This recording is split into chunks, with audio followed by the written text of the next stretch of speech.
In the last video, I removed this loud knocking Toyota Prius engine.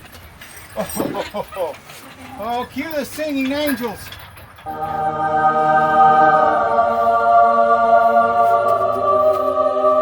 In this DIY Toyota car repair video, I am installing the 1.8 liter engine into a third generation Prius. This used 2ZR-FXE engine has 55,000 miles. I paid over $1,600 for it. At the end of the video, I will start and drive the Toyota Prius to see if I received a good used engine or if I did all this work for nothing. Okay, I'm ready to put the engine in the car, or so you would think. But there's something I always like to check right before putting an engine or a transmission in a car. I almost forgot, and I'm checking it last thing. And what it is the dowel pins. You can see right here, there's a dowel pin right there. And as I'm looking around, I'm looking for the second dowel pin. It should be a second dowel pin. So let's go look on the other engine. I guess we should look on the transmission bell first to make sure there's not one stuck in there. And no, there's not a dowel pin. There's a dowel pin, but that's the same dowel pin we have on the replacement engine. So that's not the one we're looking for. Let's look around here, and sure enough, look, there it is. The second dowel pin. So now I'm going to get some pliers and pull that out, put it in the other engine. That could have been a disaster because, you know, even though these holes aren't that big, and you'd think the bolts would line it up nice, but if it's off a little bit, then this is going to put some pressure in one direction or the other, whichever direction the dowel pin was going to keep it from moving. It's going to put that pressure on the input shaft of the transmission, and it could ruin that bearing. So the worst part is, if I hadn't checked for the dowel pin and left that dowel pin out, the transmission probably would have failed because the bearing would have failed. That fill it full of metal. The metal ruined the transmission. Then somebody else come along and either replace the transmission, because it might take months for it to happen. They either replace the transmission or rebuild the transmission, and then they don't check for dowel pins when they put it back in. It goes back together with only one dowel pin again, and then this just keeps happening, and then you end up with a vehicle that has repeated transmission failure.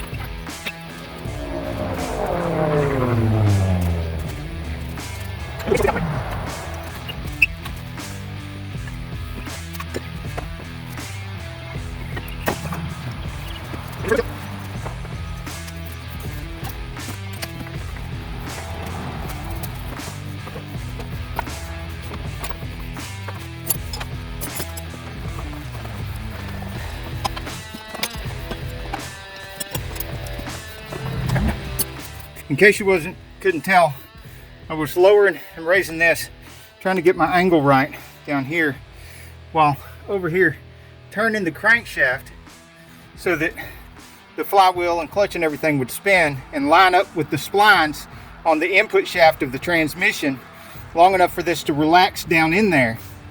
And before that happens, you could take two fingers and stick them in between here, and you can tell that it's relaxed when it drops down here and hits the dowel pin.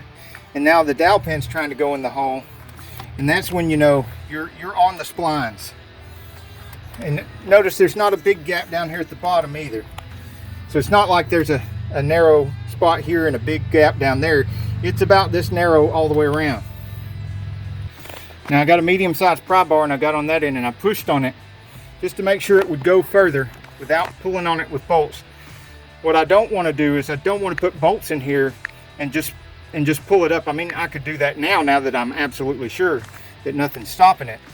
But before, when I had more of a gap, I mean, that would be a mistake, a rookie mistake, is to pull an engine up to a transmission or a transmission up to an engine with the bolts.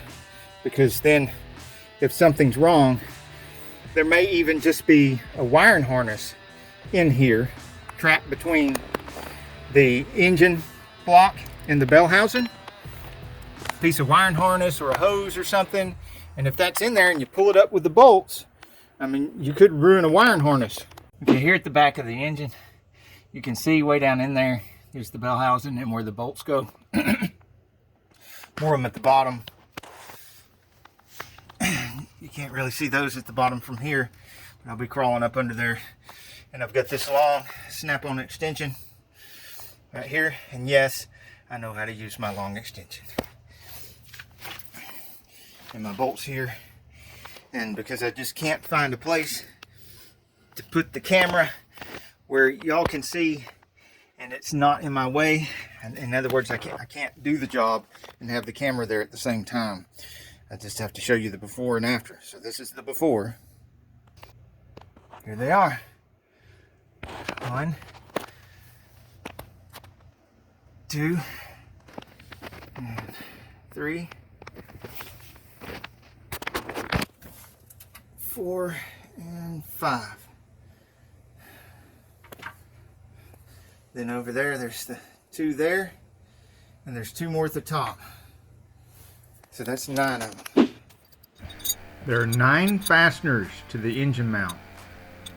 3 bolts hold the engine mount bracket to the engine. 3 bolts hold the engine mount to the frame. You can call it a frame. 2 nuts and 1 bolt hold the engine mount to the engine mount bracket. It's a total of 9. There are 2 small bolts hold the air conditioning line brackets to the engine mount. Then there are 2 more bolts holding the engine coolant reservoir to the fender well.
Water pump. A little bit of dielectric grease. Right there. The 2 long bolts go here. The 3 shorter bolts go here, here, and here. On the actual engine, that means the 2 longer bolts go up here, like the 10 and 11 o'clock positions, as you're facing from the passenger side. Be very careful with this. It's got to go in that little hole right there. And you have to tilt the thing because this is in the way.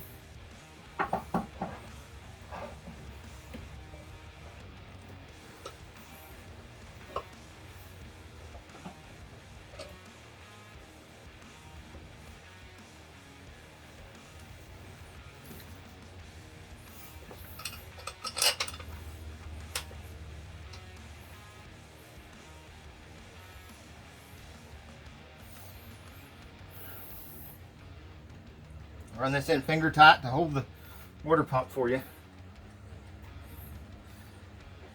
You don't want this tight enough to where the other bolts won't line up. Just tight enough to hold the water pump for you.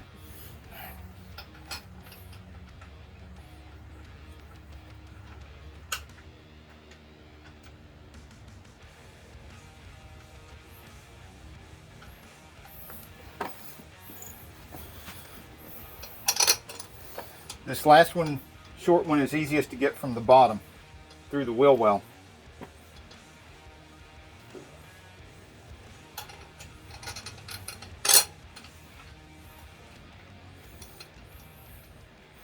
This water pump would be easier to put on before you put the engine in, if you could get the engine in without beating up the water pump. But there's not enough room for that.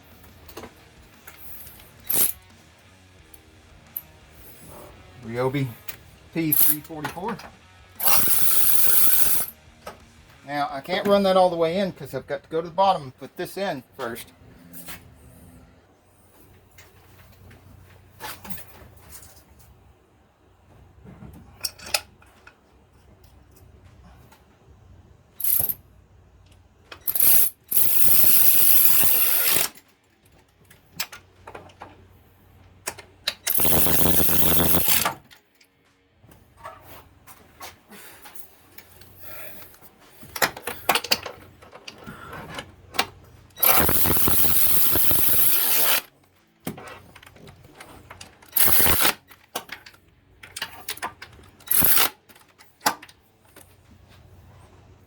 Okay, you're welcome to disagree with me in the comments about this, but I like to put anti-seize on these bolts for the AC compressor because they're long and slender and they could snap off in there. And the first thought that I get from some people is, yeah, but if they snap off, look, you're going to have all this to get hold of to back them out once you take the air compressor off. Well, that's like socialism. It sounds great on the surface, but when you think about it a little bit, or if you've got some experience with it, you realize that once they've snapped off, then there's not enough room to get the AC compressor out of here to get to the bolt to extract it, because then it's hung on this long, essentially a stud, and that fans and radiator and everything's in the way, and now you're stuck. And just like socialism, by the time you learn that, it's too late. You're stuck with it.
I'm surprised that a car that's supposed to be so environmentally friendly does not come with a catch can. This is an aftermarket catch can that I got from Amazon, and I'm very pleased with it.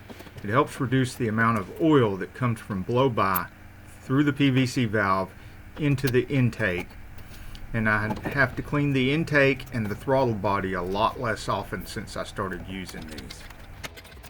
It's a mistake to install the EGR valve right now because I haven't put the fuel line beside the head, and there's a bolt that holds the fuel line secure there that I haven't installed yet either. Later you'll see me take the EGR valve and EGR cooler back off so I can do that.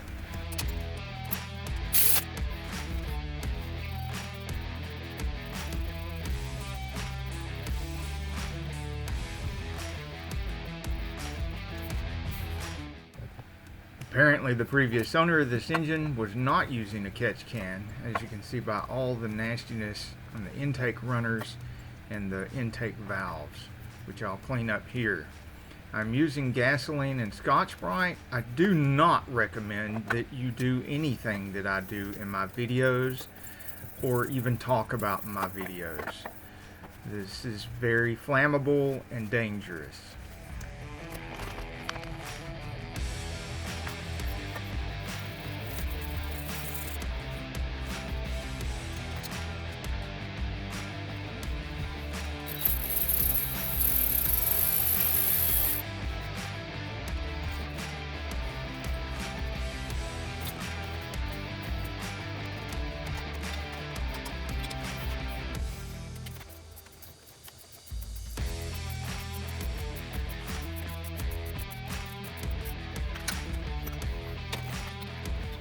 Here I am paying the consequences for my mistake. When I was a teenager, I used to cuss and throw tools and things like that when this kind of stuff happened. I don't do that anymore because now I realize if I take the time to learn something that I can change about my own behavior so that I'm less likely to make the same mistakes in the future, then it's worth the consequences of having to correct the mistake because I'm learning and growing and getting better. I try not to be like a politician, blaming someone or something else every time something goes wrong. You'll notice they never seem to improve.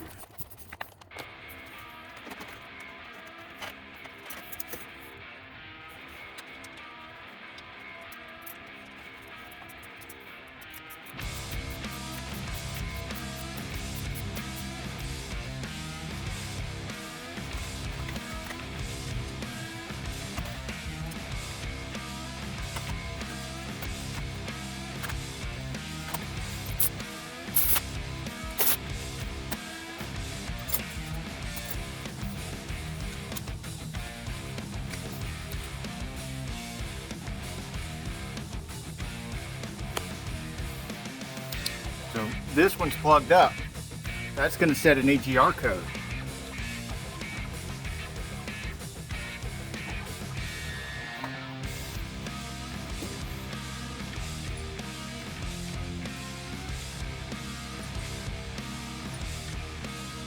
If at any time you want to slow down the video, press the back arrow key while holding the shift key. If anyone knows how to do this on a mobile phone, please comment below.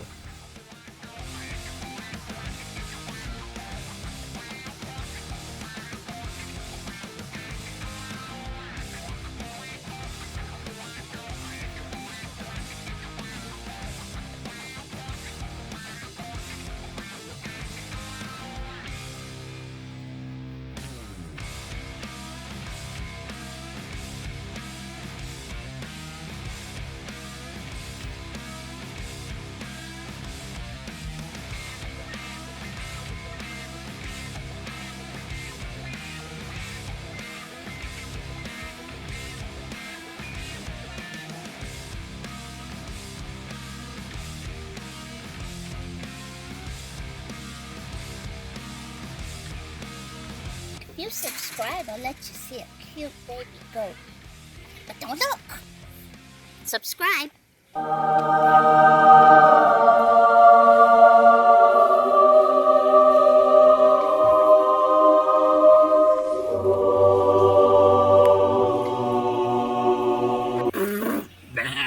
Quit eyeballing my kids and get back to work.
It may look like we're done, but we're not done yet because still got to put fluids in it. Engine oil, 0W20.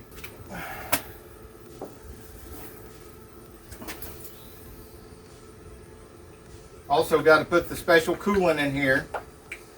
And I've got the special coolant.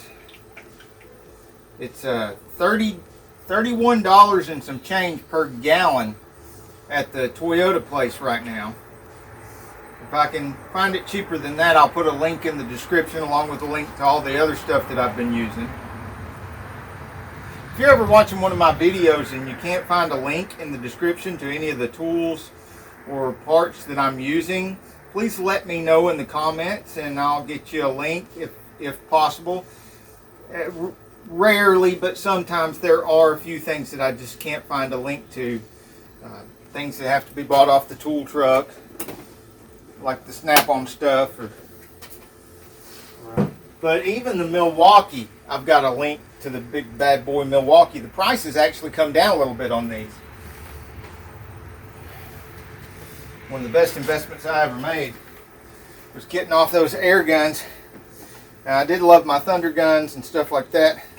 They did a really good job for a long time, but I do have some hearing loss from that and blowing off parts from building transmissions for 23, 25 years, somewhere around there.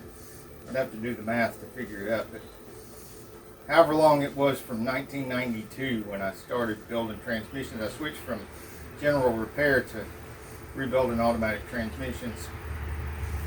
Fell in love with it and just did it for decades. Now, this is the red stuff. It has to be mixed with water. We put about half of this in here and then put the water in there.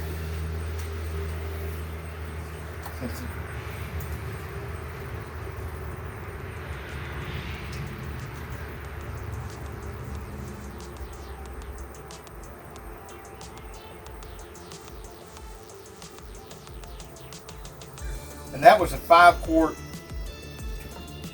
container of oil, so I did not put quite all of it in there because it's supposed to take 4.5 quarts.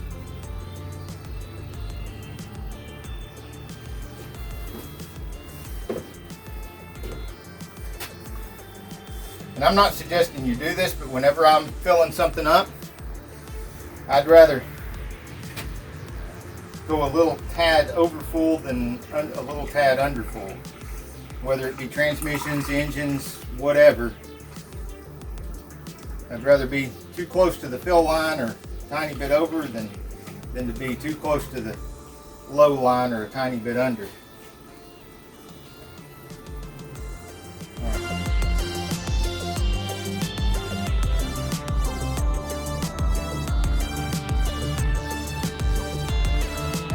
Check the fluids and everything. I'm still not going to start it up right away because I took all the batteries loose in the back. The 12 volt and the high voltage battery are loose. So I've got to connect those back up. I'll take you back there with me and we'll connect those up. This may take a second to all drain down into the pan. So here's the high voltage battery. Connect that up. And you can't just rotate it like that. You also have to go toward the passenger side, and you can't just do that one little bit because that's only one click. There's a second click right there. If you don't get both clicks, you'll have a triangle of doom and no start. And then the 12 volt battery here, and I got to go back and get a 10 monkey meters and tighten that up. I said 10, but it might be 8, so I'm going to take both. Nope, it's 10. I was right the first time. There we go. Don't tighten it a lot because I want the cable end to last a good long while. Attempt to start one.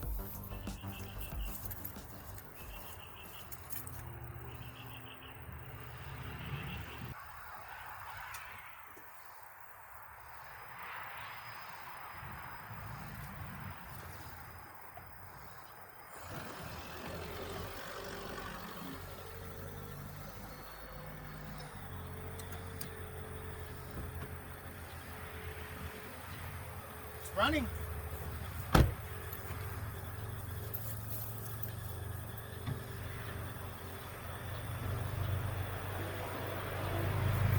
Started right up while I was pulling it out. Let's go look at the tailpipe.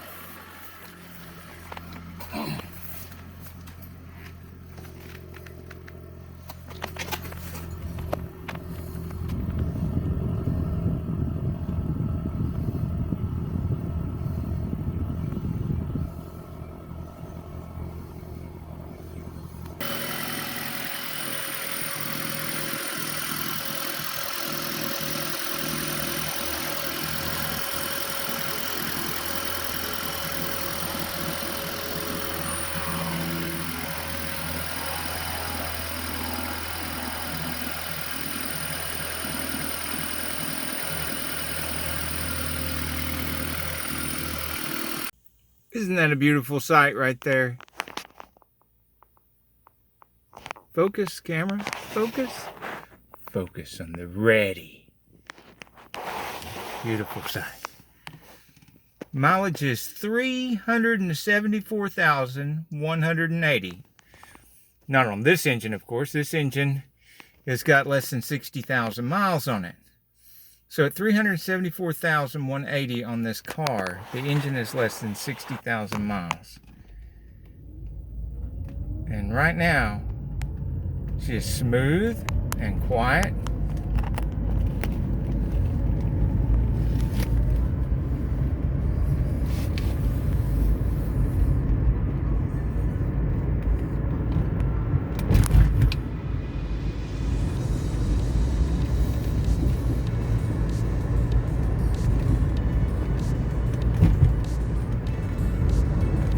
So far I put over 1,500 miles on this engine, and I'm averaging 41.4 miles per gallon, according to the Prius dash computer.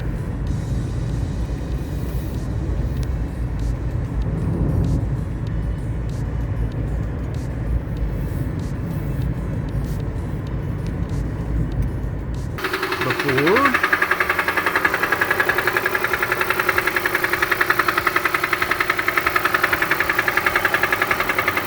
and after.